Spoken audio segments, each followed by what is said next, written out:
আসসালামু আলাইকুম। আলহামদুলিল্লাহ আপনারা সবাই ভালো আছেন। দেশ ও দেশের বাইরে থেকে যে যেখান থেকে দেখছেন সবাই সুস্থ আছেন। এগো 360 চ্যানেলে সবাইকে স্বাগতম। তো আমার হচ্ছে এক ভাইয়ের সাথে পরিচিত হয়েছিলাম বেশ কিছুদিন আগে। তো উনারও খামার আছে। উনার সাথে আমার খামার বিষয়ক বিভিন্ন কথাবার্তা হইতো। তো উনি একদিন বলতেছে যে উনার হচ্ছে বেশ কিছু মুরগি আছে, হ্যাঁ? তো আমি হচ্ছে সেইখানে যাবো আজকে সেই ভাইয়ের বাসায় খুলনাতে কিছু মুরগি আনার উদ্দেশ্যে। বিভিন্ন শৌখিন জাতের যে মুরগিগুলো সেই মুরগি, হ্যাঁ? তো আমরা হচ্ছে যাওয়ার জন্য প্রথমত চলে আসছি নোয়াপাড়া রেল স্টেশনে। এখানে আসার পর দেখলাম যে একটা লোক অনেক সুন্দর, সুন্দর কিছু কলম বিক্রি করতেছে, হ্যাঁ? আসলে এই কলমগুলো দোকানে যে দাম সে তুলনায় এখানে দামটা একটু কম আছে। 15 টাকা পিস বিক্রি করতেছিল। তো আমরা হচ্ছে 2টা কলম কিনে নিলাম। তো কলম কিনে নেওয়ার পর হচ্ছে আমরা টিকিট কাউন্টারে আসছি। টিকিট কাউন্টারে আসার পরে ওনাদের জিজ্ঞেস করলাম যে আসলে পরবর্তী যে ট্রেন এটা কখন? ওনারা হচ্ছে আমাদের বললো যে পরবর্তী যে ট্রেনটা ওটা হচ্ছে আধা ঘন্টা পর আসবে। তো আমরা হচ্ছে টিকিট নিব। টিকিটটা নেওয়ার পর হচ্ছে আমরা আধা ঘন্টা ওয়েট করতেছিলাম যে কখন আসলে ট্রেনটা আসবে। আমরা বাইরে যাই বেশ কিছু জায়গায় ঘোরাঘুরি করতেছিলাম। তো একটু সময় ওয়েট করতে করতেই দেখলাম যে না, আমাদের যে ট্রেনটা সেটা চলে আসছে আলহামদুলিল্লাহ। তো আমি আর একটা বিষয় ভাবতেছিলাম, যেহেতু ট্রেন আসছে, এখন তো পূজার সময় লোকজন এখানে ওখানে যাতায়াত করবে, হয়তো বা ট্রেনটা অনেক ভিড় থাকবে, আমাদের হয়তো বসে যেতে পারবো না, আমাদের দাঁড়িয়ে যেতে হবে, হ্যাঁ? তো আমি এই চিন্তা করতেছিলাম, কিন্তু না, ট্রেনের ভিতরে যে দেখলাম যে আসলে বিষয়টা ভিন্ন। আমরা তখন ট্রেনের ভিতরে গেলাম, যাওয়ার পর দেখলাম পর্যাপ্ত পরিমাণ সিট ফাঁকা আছে, আমরা বসে বসে সুন্দর মতো যেতে পারবো। তো আমরা হচ্ছে আধা ঘন্টা 40 মিনিটের ভিতরে খুলনাতে পৌঁছায় যাই। খুলনাতে পৌঁছে যাওয়ার পর হচ্ছে আমাদের কিছু কাজ ছিল, সেই কাজগুলো শেষ করার পর এখন হচ্ছে যে ভাইয়ের বাসায় যাব মূলত উদ্দেশ্য করে আসছি, সেখানে উদ্দেশ্যে রওনা দিচ্ছি রিক্সাতে করে, হ্যাঁ? তো আমরা হচ্ছে ওই ভাইয়ের ওইখানে যাবো। তো যাওয়ার পর হচ্ছে আপনাদের বিভিন্ন বিষয় দেখাচ্ছি। তো আমি হচ্ছে ওই ভাইয়ের ওখানে আসছি, আসার পর হচ্ছে ওনার যে খামারের যে মুরগিগুলো বা উনি কোন সিস্টেমে কোন জিনিসটা কবে বা আসলে কি লালন পালন করবে সবগুলো হচ্ছে আমি দেখার চেষ্টা করতেছিলাম। তো আমি হচ্ছে ঘুরে ঘুরে সম্পূর্ণ জিনিসগুলো দেখতেছিলাম। তো ওনার ওখানে বেশ কয়েক প্রজাতির মুরগি আছে। উনি হচ্ছে সিল্কি, তারপর হচ্ছে ব্রাহ্মা বা অন্য অন্য যে জাতের মুরগিগুলো বিদেশি বা বাইরের যেসব শৌখিন মুরগিগুলো উনি মূলত ওই মুরগিগুলোই পালন করে। ওনার কোনো দেশি মুরগি বা বা আমাদের আঞ্চলিক যে মুরগিগুলো পাওয়া যায় ওই ধরনের কোনো মুরগি ওনার ওইখানে নাই। উনি হচ্ছে শৌখিন মুরগিগুলোই মূলত পালে। তো ওনার ওইখানে যাওয়ার পর আমি যে জিনিসটা দেখলাম এটা হচ্ছে ব্রাহ্মা, দেখতে পাচ্ছেন অরিজিনাল যে ব্রাহ্মা সেটা। আর হচ্ছে নিচে যেটা দেখতে পাচ্ছেন ওটা হচ্ছে সিল্কি। উনি হচ্ছে আমাদের ব্রাহ্মার একটা জিনিস বোঝা দিচ্ছিল যে ব্রাহ্মা যেটা অরিজিনাল সেটা লেজের ওইখানে হচ্ছে গোল গোলাপ ফুলের মতো আকৃতি হবে, হ্যাঁ? আপনারা এই ভিডিওতে খেয়াল করে দেখেন। আপনারাও যদি অরিজিনাল ব্রাহ্মা চিনে কিনতে চান তাহলে এই জিনিসটা খেয়াল করবেন। আর এখন যেটা দেখতে পাচ্ছেন এটা হচ্ছে সিল্কি। আমি মূলত এই সিল্কির বাচ্চাগুলো আনার জন্যই হচ্ছে এখানে আসছি, হ্যাঁ? আর একটা বিষয় হচ্ছে এখন যেটা দেখতে পাচ্ছেন এই যে নিচে যে বাচ্চা এটা হচ্ছে উনাবে আর একটা বেনথামের বাচ্চা, বেনথাম।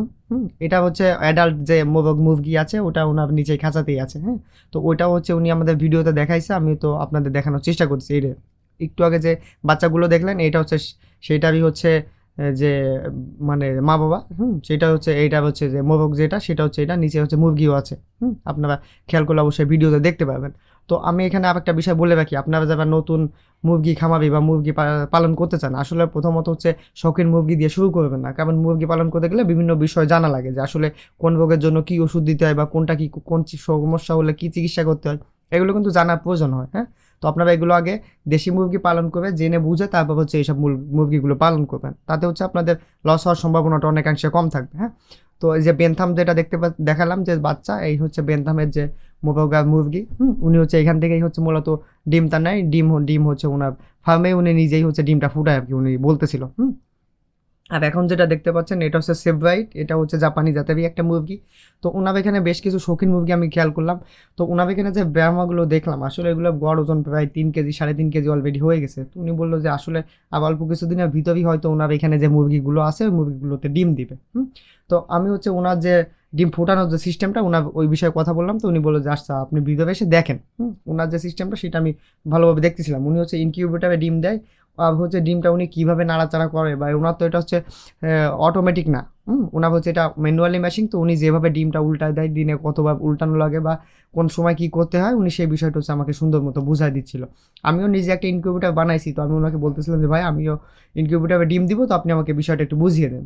তো উনি হচ্ছে সুন্দর মতো আমাকে জিনিসটা বুঝাই দিল। তো এখন হচ্ছে আমরা যে মুরগিগুলো নিব সেই মুরগিগুলো বাছাই করার পালা। আমরা হচ্ছে বাইরে থেকে আসার সময় খুলনা থেকেই হচ্ছে আমরা একটা হচ্ছে আপেলের যে ট্রে পাওয়া যায় ওই ট্রে নিয়ে আসছি, হ্যাঁ? যাতে হচ্ছে আমরা ওই ট্রের ভিতরে সুন্দর করে মুরগিগুলো নিয়ে যেতে পারি। তো আমরা হচ্ছে এই যে যে মুরগি দুটো দেখছেন সিল্কি, এই দুটা মুরগি নিব।